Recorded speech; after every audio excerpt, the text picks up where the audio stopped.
Back to this new building. Peter Lu team at our house by our agent,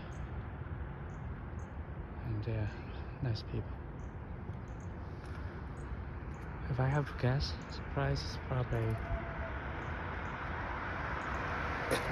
750,000 and above.